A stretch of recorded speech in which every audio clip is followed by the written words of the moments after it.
Hello, જાગૃત આવાજમાં તમારું સ્વાગત છે. મારું નામ છે ચિંતન અકાણી. આજે હું જે વાત કરવા જઈ રહ્યો છું ને બેટા, એ ધ્યાનથી સમજી લેજો. પેરેન્ટ્સ હો તો પણ તમે આ વાત ધ્યાનથી સમજજો, બીકોઝ આ રૂલનો ફાયદો કેવી રીતે ઉઠાવો ને ઘણા બધા સ્ટુડન્ટ્સને કે પેરેન્ટ્સને ખબર નથી હોતી, અને પાછળથી પછી અફસોસ થાય છે કે સાલું આ વસ્તુ પહેલેથી ખબર હોત તો સારું હતું. રાઈટ? તો લાસ્ટ યરથી આ રૂલ જે છે એ ગુજરાત સરકાર માટે આવેલો છે. ગુજરાત સરકારે આપેલો છે. ઇમ્પ્રુવમેન્ટ એક્ઝામ કહી શકો, બેસ્ટ ઓફ 2 એક્ઝામ કહી શકો, બરોબર છે, પૂરક પરીક્ષા કહી શકો, તમારે જે કહેવું તમે કહી શકો.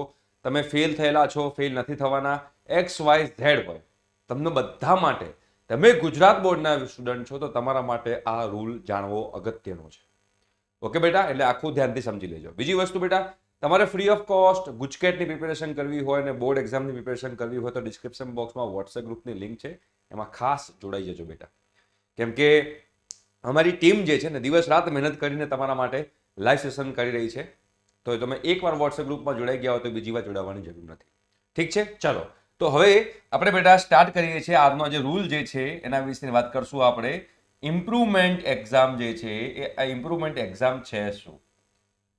કેમ કે આના કારણે જે છે ને બેટા કોમ્પિટિશન લેવલ પણ ઇન્ક્રીઝ થશે. તમારું જે એડમિશન પ્રોસિજર થાય છે બેટા, એ એડમિશન પ્રોસિજરમાં 50% જે છે એ 50% તમારા ગુજકેટના પર્સન્ટાઇલ છે અને 50% જે છે તમારા બોર્ડના પર્સન્ટાઇલ.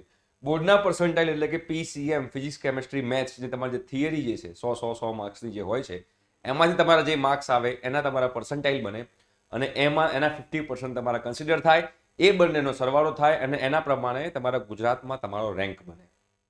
ઓકે, તો હવે આ ઇમ્પ્રુવમેન્ટ એક્ઝામના કારણે લાસ્ટ યર ઘણા બધા સ્ટુડન્ટ્સને ફાયદો થયો હતો. બરોબર છે? નુકસાન શું છે, ફાયદો શું છે, એ બધી વસ્તુ તમને લોકોને અહીંયા આગળ ડિટેલમાં સમજાવીશ, જેના કારણે તમને લોકોને એકદમ આ રૂલ ક્લિયર થઈ જશે. પહેલી જે તમારી એક્ઝામ છે બેટા, તમારી પહેલી એક્ઝામ ફેબ્રુઆરી મહિનામાં સ્ટાર્ટ થાય છે. એમાં તમે ફિઝિક્સ, કેમેસ્ટ્રી એન્ડ મેથ્સ આ 3 એક્ઝામ તમે લોકો આપી છે ફોર એક્ઝામ્પલ. અને ફિઝિક્સ, કેમેસ્ટ્રી, મેથ્સ જે છે એ ફિઝિક્સ, કેમેસ્ટ્રી, મેથ્સમાં તમે પાસ છો, અહીંયા પણ પાસ છો અને અહીંયા પણ પાસ છો. 3માં પાસ છો. બટ જે રિઝલ્ટ આવ્યું એમાં તમને લોકોને સેટિસ્ફેક્શન નથી કે ના, મારે જોઈએ એવું રિઝલ્ટ નથી આવ્યું. ફોર એક્ઝામ્પલ, ફિઝિક્સમાં તમારા 100માંથી 90 માર્ક્સ હતા. અહીંયા કેમેસ્ટ્રીમાં તમારા 100માંથી લગભગ 85 માર્ક્સ એવું ગણીને ચાલીએ. મેથ્સમાં તમારા 100માંથી આપણે 95 માર્ક્સ છે એવું ગણીને ચાલીએ.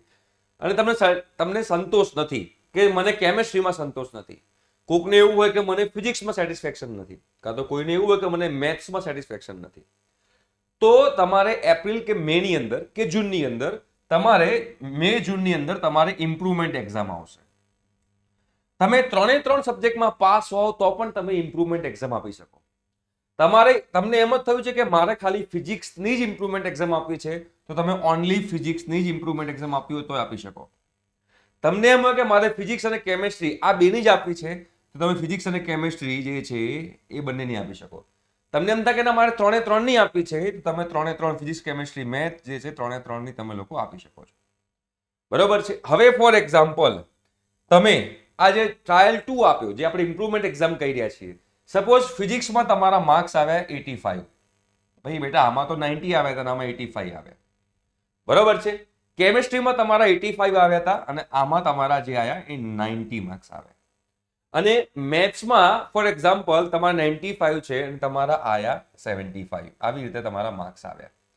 તો હવે કયા માર્ક્સ તમારા કન્સિડર થશે? તો ફોર એક્ઝામ્પલ તમે જોશો તો અહીંયા આગળ તમારા જો 90 માર્ક્સ છે અને અહીંયા 85 છે, તો આ બંનેમાંથી બેસ્ટ કયું છે? 90. તો તમારા આ માર્ક્સ ફિઝિક્સના કન્સિડર થશે. કેમેસ્ટ્રીમાં તમારા અહીંયા 85 માર્ક્સ છે અને અહીંયા 90 માર્ક્સ છે, તો બંનેમાંથી સારું કયું છે? આ. તમારા આ માર્ક્સ કન્સિડર થશે.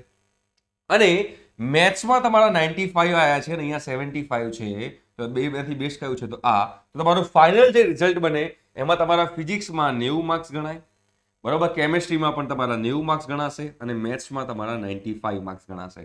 એટલે તમારું 5 માર્કનું ઇમ્પ્રુવમેન્ટ થયું કહેવાય. તમારે કોઈ એક જ સબ્જેક્ટની એક્ઝામ આપવી હોય તો આપી શકો છો, 2 સબ્જેક્ટની એક્ઝામ આપવી હોય તો તમે આપી શકો છો, 3 સબ્જેક્ટની તમારે ફરતી એક્ઝામ આપવી હોય તો તમે આપી શકો છો. 3માં પાસ હોય તોય, 3માં ફેલ હો તોય તમે બધી એક્ઝામ આપી શકો છો. ગમે તે એકમાં ફેલ હોય અને બીમાં પાસ હોય તો તમે ફરીથી બધી એક્ઝામ આપી શકો છો. બીજી વસ્તુ કે સર, કોકને એવું વિચાર આવે કે સર મારે મેથ્સમાં અહીંયા 95 આવ્યા અને અહીંયા સપોઝ મેથ્સમાં હું ફેલ થયો તો શું? તો બી તમારા 95 માર્ક્સ કન્સિડર થશે. સપોઝ તમારા મેથ્સમાં 95 છે, તમે અહીંયા ટ્રાયલ 2 માં મેથ્સમાં તમે એબસન્ટ રહો છો તો શું? મેથ્સમાં તમે એબસન્ટ રહો છો તો પણ તમારા 95 માર્ક્સ કન્સિડર થશે. બરોબર? એટલે આ તમે જોશો તો આવી રીતે બેસ્ટ ઓફ 2 એક્ઝામના તમારા જે રિઝલ્ટ જે છે એ આવી રીતે તમારું બેટા રિઝલ્ટ કન્સિડર કરવામાં આવશે. હવે આનું બેનિફિટ શું છે? તમને એ પણ સમજાવી દઉં જેના કારણે તમને લોકોને આઈડિયા આવે. તમારે બેટા એક માર્ક્સનું જે તમારું ઇમ્પ્રુવમેન્ટ થાય એનાથી બેનિફિટ શું થાય તમને કહીશ. એવરી યર એન્જિનિયરિંગમાં લગભગ 50,000 સ્ટુડન્ટ્સ જે છે, 40 થી 50,000 સ્ટુડન્ટ્સ જે છે એ લોકો એડમિશન પ્રોસિજરમાં પાર્ટિસિપેટ કરે છે. 50,000 લોકો. આખી જે એડમિશન પ્રોસિજર જે છે, જે ગુજકેટ પ્લસ બોર્ડના બેઝ ઉપર થાય છે, એ બેટા ટોટલ 3 રાઉન્ડમાં થાય છે. રાઉન્ડ 1, બરોબર છે, રાઉન્ડ 2, આ લાસ્ટ યર જે થયું તેની વાત કરું છું, અને રાઉન્ડ 3. બરોબર છે. આવી રીતે 3 રાઉન્ડમાં તમારે એડમિશન પ્રોસિજર થાય છે. રાઉન્ડ 1 જે છે એ રાઉન્ડ 1માં તમારી જે એડમિશન પ્રોસિજર જે છે એ ફેબ્રુઆરીમાં જે એક્ઝામ લેવાઈ હોય એના બેઝ ઉપર થાય છે. બરોબર? હવે ફેબ્રુઆરીમાં ધારો કે એક સ્ટુડન્ટ છે જેનો રેન્ક આવ્યો હતો 1920, આપણે એવું ગણી લઈએ, અને એક સ્ટુડન્ટ 2 છે જેનો રેન્ક આવેલો હતો 2000, આપણે એવું ગણી લઈએ. બરોબર છે? આવી રીતે રેન્ક આવેલા છે. એક સ્ટુડન્ટ 1 છે અને સ્ટુડન્ટ 2 છે. હવે સ્ટુડન્ટ 2 ને એમ થયું કે મારે તો હવે જે છે ઇમ્પ્રુવમેન્ટ એક્ઝામ આપવી છે. તો એ ઇમ્પ્રુવમેન્ટ એક્ઝામ આપશે, એનું રિઝલ્ટ આવશે. તો રાઉન્ડ 2 માં જ્યારે એડમિશન પ્રોસિજર થાય, ફોર એક્ઝામ્પલ આના પર્સન્ટાઇલ હતા 97.8, આપણે એવું માનીને ચાલીએ, અને આના પર્સન્ટાઇલ છે 96, આપણે એવું માનીને ચાલીએ, બીકોઝ પાછળ રેન્ક છે. હવે આ વિદ્યાર્થી જે છે, આ વિદ્યાર્થીને ઇમ્પ્રુવમેન્ટ એક્ઝામ આપવાની ઈચ્છા થઈ અને ઇમ્પ્રુવમેન્ટ એક્ઝામ આપી અને એના પર્સન્ટાઇલ ઇમ્પ્રુવ થયા અને એના પર્સન્ટાઇલ ઇમ્પ્રુવ થઈને થઈ ગયા 98, બીકોઝ એના ઇમ્પ્રુવમેન્ટ આપી છે અને એમાં સારા માર્ક્સ આવ્યા. બરોબર? તો 98 પર્સન્ટાઇલ થઈ જાય તો રાઉન્ડ 2 માં તમારે છે ને રેન્ક બદલાશે, અપડેટેડ રેન્ક થશે. અપડેટેડ રેન્કનો મતલબ શું થયો કે બધાનો રેન્ક ચેન્જ થશે, બીકોઝ ઘણા બધા લોકો ઇમ્પ્રુવમેન્ટ એક્ઝામ આપવા માટે બેસશે.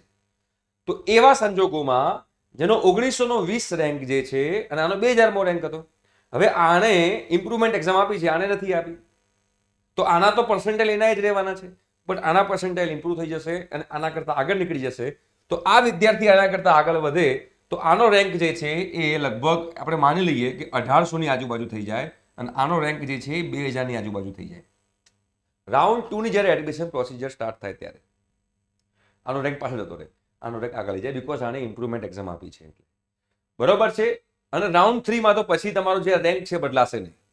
તો રાઉન્ડ 1 અને રાઉન્ડ 2 વચ્ચે તમારો રેન્ક બદલાવાના ચાન્સીસ છે, બીકોઝ ઘણા બધા સ્ટુડન્ટ જે છે એ ઇમ્પ્રુવમેન્ટ એક્ઝામમાં બેસતા હોય છે. હવે આમાં બેનિફિટ શું? પહેલા તો વાત કરીએ લોસ શું. તમે ઇમ્પ્રુવમેન્ટ એક્ઝામ આપો છો તેનો લોસ શું? તો ઇમ્પ્રુવમેન્ટ એક્ઝામ આપો છો એનો લોસ કશું જ નથી, 0 લોસ છે, કોઈ લોસ નથી, લોસ છે જ નહીં તમે ઇમ્પ્રુવમેન્ટ એક્ઝામ આપશો તો. એટલે મારા મુજબ જે લોકોને સેજ પણ એવું લાગતું હોય કે ના સારી મજા નથી, ફરીથી એક્ઝામ આપી છે, તો 100% તમારે ફરીથી એક્ઝામ આપવી જોઈએ. બેનિફિટ શું છે?